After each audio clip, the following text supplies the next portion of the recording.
18 दिन से एक व्यक्ति ने अन्न का एक दाना नहीं खाया। डॉक्टर कह रहे हैं कि अब हर घंटा भारी पड़ सकता है। दिल्ली हाईकोर्ट तक मामला पहुंच चुका है, जहां याचिका में ये कहा गया कि जरूरत पड़े तो सोनम वांगचुक को जबरन खाना खिलाया जाए। लेकिन सवाल सिर्फ उनकी सेहत का नहीं है। सवाल है कि क्या ये अब केवल भूख हड़ताल रह गई है या फिर ये शिक्षा, स्वास्थ्य, राजनीति और विपक्ष की परीक्षा बन चुकी है। आइए समझते हैं पूरा मामला। सोनम वांगचुक एक बार फिर देश भर में चर्चा के केंद्र में हैं। इस बार वजह कोई वैज्ञानिक उपलब्धि या सामाजिक पहल नहीं है, बल्कि उनकी लंबी भूख हड़ताल है। वांगचुक 28 जून से दिल्ली के जंतर मंतर पर आमरण अनशन पर बैठे हैं। उनकी प्रमुख मांग है कि नीट यूजी 2026 पेपर लीक मामले की नैतिक जिम्मेदारी लेते हुए केंद्रीय शिक्षा मंत्री धर्मेंद्र प्रधान इस्तीफा दें। उनका ये कहना है कि देश के लाखों छात्रों के भविष्य से जुड़ी परीक्षा में अगर गंभीर अनियमितताएं हुई तो केवल जांच काफी नहीं, बल्कि जवाबदेही भी तय होनी चाहिए। समय बीतने के साथ ये आंदोलन अब बेहद गंभीर मोड़ पर पहुंच गया है। लगातार भूख हड़ताल के कारण उनका वजन करीब 8.5 किलोग्राम तक घट चुका है। डॉक्टरों के अनुसार उनके शरीर की मांसपेशियां कमजोर होने लगी हैं और अगर जल्दी पोषण नहीं मिला तो स्थिति जानलेवा हो सकती है। और यही वजह है कि अब ये मामला केवल आंदोलन तक सीमित नहीं रहा, बल्कि जीवन और मृत्यु का सवाल बन गया है। इस गंभीर स्थिति को देखते हुए दिल्ली हाईकोर्ट में दरअसल एक याचिका दी गई। याचिकाकर्ता ने अदालत से ये मांग की कि केंद्र सरकार और दिल्ली सरकार को निर्देश दिए जाएं कि वो तुरंत सोनम वांगचुक का उचित इलाज सुनिश्चित करें। अगर आवश्यकता पड़े तो उन्हें सरकारी अस्पताल में भी एडमिट करा दिया जाए और उनके जीवन को बचाने के लिए मेडिकल प्रोटोकॉल के तहत जबरन भोजन भी उपलब्ध कराया जाए। अदालत ने मामले की गंभीरता को देखते हुए केंद्र और दिल्ली सरकार से जवाब मांगा और अगले ही दिन सुनवाई तय भी कर दी। सुनवाई के दौरान सरकार की ओर से कोई वकील उपस्थित तब नहीं हुआ और इसी के बाद अदालत ने मामले को और गंभीरता से लिया है। लेकिन अब सवाल ये भी उठता है कि क्या किसी व्यक्ति को उसके इच्छा के विरुद्ध खाना खिलाया भी जा सकता है? कानून और चिकित्सा नैतिकता के बीच यही सबसे बड़ा विवाद है। एक तरफ किसी व्यक्ति को शांतिपूर्ण विरोध का अधिकार है, तो वहीं दूसरी ओर संविधान जीवन के अधिकार की भी रक्षा करता है। अदालत को इसी संतुलन पर फैसला करना होगा कि व्यक्तिगत स्वतंत्रता अधिक महत्वपूर्ण है या फिर जीवन की रक्षा। अब दूसरी ओर सोनम वांगचुक अब भी अपना रुख बदलने को तैयार नहीं है। जब उनसे अनशन समाप्त करने की अपील की गई तो उन्होंने साफ कहा कि मुझसे अनशन खत्म करने के लिए मत कहिए, सरकार से पूछिए कि वो बातचीत क्यों नहीं कर रही है। ये बयान साफ संकेत देता है कि उनके लिए ये केवल व्यक्तिगत विरोध नहीं, बल्कि एक सिद्धांत की लड़ाई बन गई है। और इस आंदोलन को लगातार सामाजिक और सार्वजनिक समर्थन भी मिल रहा है। अभिनेता से लेकर के तमाम लोग सोशल मीडिया प्लेटफॉर्म पर इकट्ठा हुए। 1000 से अधिक लोगों ने संयुक्त पत्र भी लिख करके उनके संघर्ष का समर्थन किया।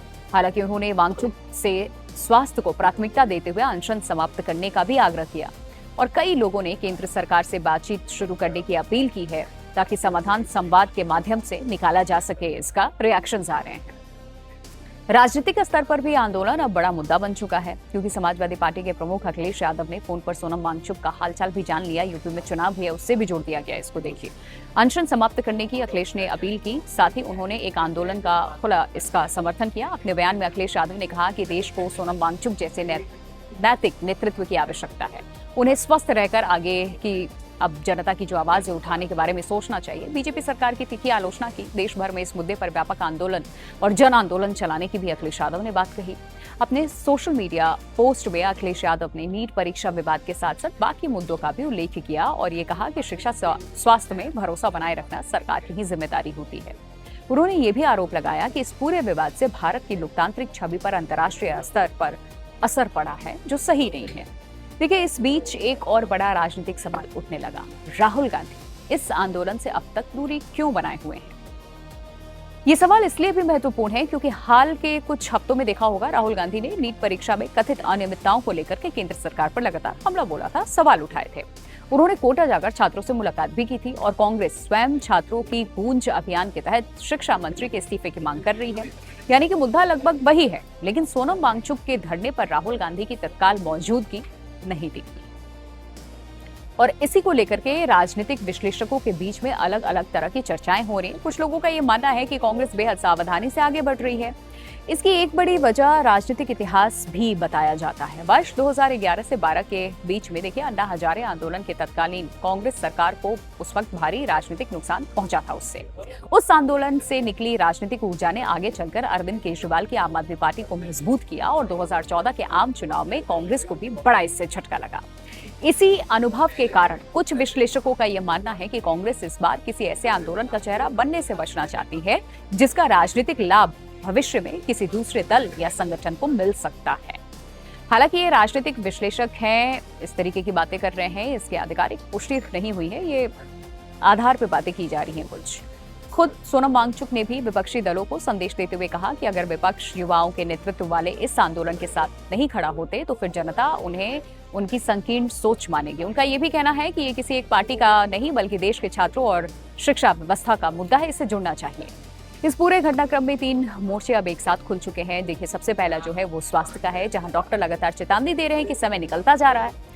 दूसरी बड़ी बात कानून, जहां दिल्ली हाई कोर्ट को यह तय करना है कि जीवन बचाने के लिए सरकार को क्या कदम उठाने चाहिए। और तीसरा राजनीति, जहां सत्ता और विपक्ष दोनों के हर कदम पर जनता की नजर है। अब ये भी सवाल है कि क्या सरकार बातचीत का रास्ता चुनेगी, क्या अदालत कोई बड़ा निर्देश देगी और क्या सोनम वांगचुक अपना अनशन समाप्त करेंगे। इन सवालों के जवाब आने वाले दिनों में तय करेंगे कि आंदोलन केवल एक विरोध प्रदर्शन बनकर रह जाता है या देश की शिक्षा और राजनीति में एक बड़ा मोड़ साबित होता है। लेकिन देखिए, एक तरफ जीवन बचाने की लड़ाई चल रही है इस वक्त, दूसरी तरफ लोकतांत्रिक विरोध का अधिकार है और तीसरी तरफ राजनीति का समीकरण। सोनम वांगचुक का आंदोलन अब सिर्फ एक व्यक्ति का अनशन नहीं है, बल्कि देश की शिक्षा व्यवस्था, जवाबदेही और राजनीतिक इच्छा शक्ति की भी परीक्षा बन चुका है। इस पूरे मामले पर आपकी क्या राय है, हमें कमेंट करके जरूर बताइए।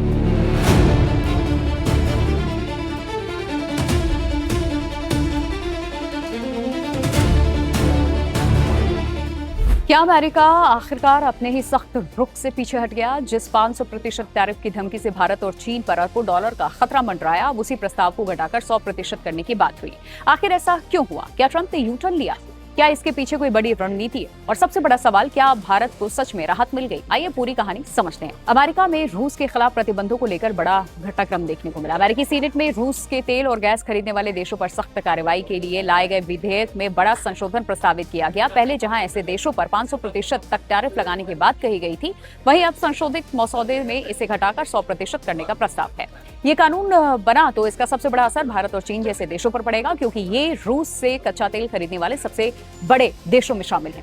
सबसे पहले ये समझना जरूरी है कि ये पूरा मामला शुरू कैसे हुआ। रूस यूक्रेन युद्ध के बाद अमेरिका और उसके पश्चिमी सहयोगियों ने रूस की अर्थव्यवस्था पर, याद होगा, दबाव बनाने के लिए लगातार प्रतिबंध लगा दिए।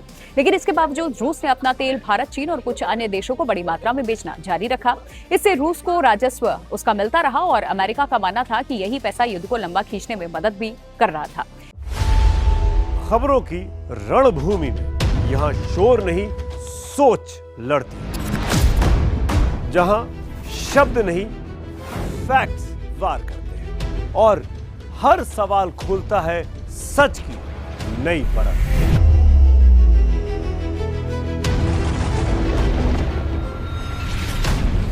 चक्रव्यूह आपके अपने सुमित अवस्थी के साथ सोमवार से शुक्रवार शाम 6:57 पर टाइम्स नाउ नव भारत पर।